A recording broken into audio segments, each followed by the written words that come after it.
Pacman World 2 is a game that means a lot to me. While it may not be the greatest 3D platformer ever, and hasn't aged the best, it was one of the very first I played as a kid. I remember it well. My cousin had a GameCube growing up, and whenever I went over to their house, I'd play it along with Double Dash. I never got too far into the game because frankly I sucked at it, and so did my cousin. But those memories are ones that I'll always cherish. Pacman World 2 is also the first game I ever made a video on, over 6 years ago now, when I was 16, and well, it shows. And I've been meaning to remake my old Pacman World videos for quite a while now, but for one reason or another, some other topic gets my interest more. The other day, however, and by the other day, I mean like 2 months ago, I went to Walmart and saw Pacman World 2 Repac on the shelf. When I heard about the remake, I told myself that I needed to revisit the original games first. Instead, though, I impulse bought it, without even checking any online reviews, trailers, or anything.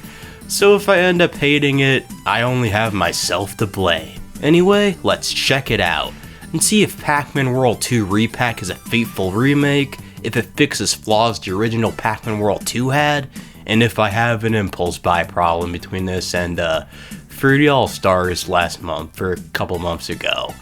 Anyway, let's begin.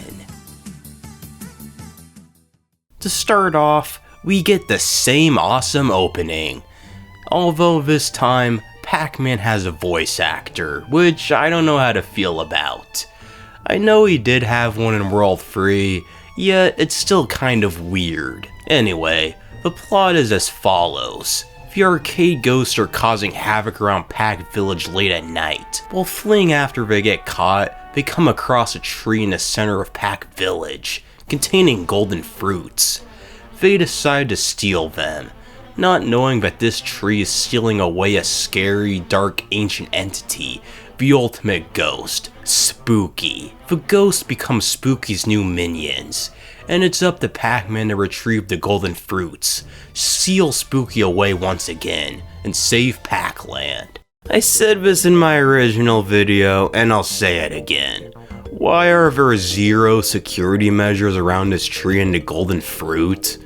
You'd think that the ancient people of Pac-Land would have invested in some more secure measures. You know, a fortress, some magical barrier, guards. I guess the people might see this historical account of Spooky and Sir Pac-a-Lot as a myth, but that doesn't explain why for a millennium, no thief or rogue teenager didn't steal the fruit, if they did believe it to be a myth. And the tree had 0 safeguards. Anyway, my nitpicking aside, let's start the game itself. The visuals have been given a huge upgrade, from 480p to 4K, although that was never really my issue with the OG games. In fact, I think the graphics added a certain charm.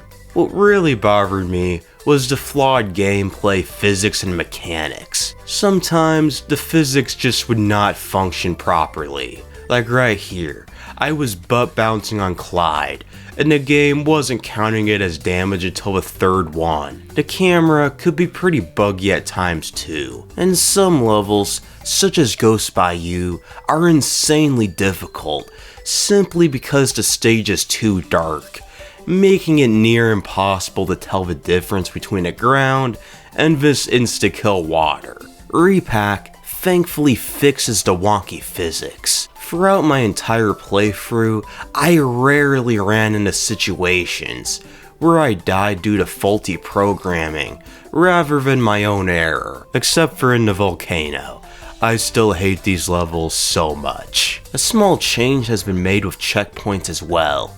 Instead of losing all collectibles such as fruits like you did before when you died, if you die and respawn, you keep all fruits. Although as a downside, all lives you collected don't respawn each time you die either, so grinding lives is a bit harder now. Some new moves were added as well. The Pac dot attack, a ground kick, or the Super Butt Bounce. The Super Butt Bounce is OP, creating a shockwave to hurt enemies, or bounce super high, a lot higher than you're supposed to in the original game, and as such, making certain situations way easier. The boss fights are completely different now. In the original games, they were simple, small-scale battles, but in Repac, they're on massive arenas with new gimmicks, such as blinkies, where you butt bounce on these numbered switches until platforms pop up to reach him, and then you attack. However, most of these new bosses are super long and tedious. You have to endure a lot of attacks coming down on you, while only having 4 slices of health, very few recovery items, and very narrow windows of opportunity. Even worse, while the originals had checkpoints around the halfway point, Repac doesn't. There's nothing worse than fighting a boss that lasts 10 minutes, and then die, and have to start all the way back at the beginning all over again. I don't mind challenge, but I hate tedious long challenge. The Daredevil missions of Mario Galaxy are hard, but they're also short.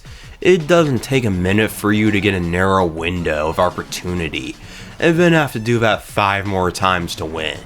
The bosses of Pacman World 2 are hard in the worst way, and if there's one thing I'd change about the game, it would be the bosses. Thankfully, there's a way to cheese bosses, as well as the whole game. Fairy Mode. Fairy Mode gives you unlimited health, lives, and sometimes even lets you skip entire sections of stages. I'm gonna be honest, for some of the bosses I got so frustrated that I beat them with Fairy Mode. Usually, I despise easy modes in games. There's not much of a point in playing a game if you're just gonna skip out on any challenge. Here though, I am glad Fairy Mode exists. Anyway, collectibles have been changed as well. Fruits and tokens are still here, but they serve a different purpose. That being to unlock new costumes and figurines. In most levels, there are treasure chests that need fruit to be unlocked, and if you collect every piece of that particular fruit, you unlock a new figurine or maze. Tokens are still around as well, yet they no longer unlock retro games. Instead, they kind of work like coins from Super Smash Bros. In the arcade, there's this machine that exchanges tokens for these figurines, and these things don't really do anything other than just stand around town and look cool, I guess. At the end of every stage, there are a few challenge criteria, and if you clear them, you get either a new outfit, music, or a retro Pac-Man game to play at the arcade. I'm a little mixed on this. While I do like how the fruits feel more valuable now, the tokens are worthless. In the original game, they were almost like stars in 3D Mario, or collectibles in Kirby, with a purpose. Now they feel completely useless. Even more so, since whenever you enter an old stage, tokens respawn, and you can collect the same ones over and over again. What's the point in going out of your way to get hard to collect tokens in later levels, if you can just replay the first level to farm them? I really don't care about the new outfits, or music, because, YouTube exists. And, Namco Bandai, they're not Nintendo. The original mazes come back, as do arcade games. Now, this might be my favorite thing about World 2, and I was scared the arcade would be scrapped, as Namco might think that it would discourage people from buying your old retro games in other ways. But nah, they come back in full, thankfully. To unlock them, you have to clear all achievements on certain boss stages. Definitely way easier than collecting tokens in some cases, yet a little less convenient at the same time. I remember as a kid when I played this game with my cousin, we both fought over the controller. My uncle even set a timer for us to give us designated time before we'd switch, so a 2-player mode would have been nice. Well, Repac answered our prayer, like a decade later, and added a 2-player mode, but I no longer have anyone to play this game with in A Cruel Twist of Fate. Well, that and it kind of looks subpar too. It's like player 2 is like this robot thing that shoots. I mean, it's like co-star Luma or whatever Sonic Lost World has. Like, I mean, I'm sure it would have been better than no 2-player mode when I was a kid, but yeah, I feel like we still would have fought over who would be Pac-Man. Other than bosses, there's one other issue I take with Pacman World 2 Re-Pac. It's soulless. Sure, it may be the nostalgia talking, but this game just doesn't have that same charm, that same adventurous, woodsy, quintessential early 2000s vibe. The greater amount of voice acting, the HD graphics, an expanded Pac Village, it's all well and good, but the whole game just feels generic. It doesn't stand out among the plethora of modern games, the same way that the original did. I don't know, it might just because I'm depressed and exhausted and I've been sick for a while, and I was working on the Super Mario 64 video at the same time as this one, which exhausted the hell out of me even more, so take my word here with a grain of salt. After clearing the main game, you get a whole new post-game, where Pac-Man has to go back in time to the era of Spooky and save his kids. The levels are more or less the same as the original levels, only made tougher, and each world is not only one level in a boss stage, but hey, it's better than nothing. And Talkman from Pacman World 1 makes an appearance as the game's final super boss. Overall, Pacman World 2 Repac is a decent remake. It's a lot better than the OG game, especially to a modern gamer. The annoying aspects of the original game are massively toned down. There's a lot more content and some new bells and whistles, like a 2-player mode. But I would be lying if I said I wasn't at least a little let down by it. The bosses can be improved on, and there are some changes that I'm not a big fan of, such as how they change tokens. I'd say it's worth checking out, especially since 1, it's really cheap, only $30, and 2, the game has come out on like 80 different consoles, the PS4, PS5, Xbox One, Series, PC, Switch 1, and Switch 2, the last of which is what I've been playing for this video.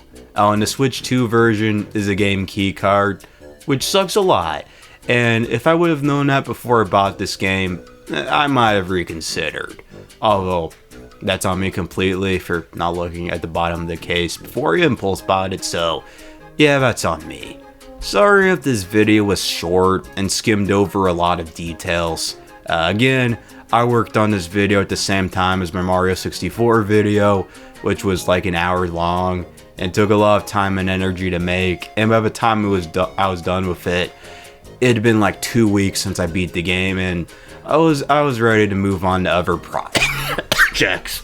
And I've been sick lately, which is why my voiceover in this video is not exactly great, and I've been sick a lot lately, so forgive me for this subpar video.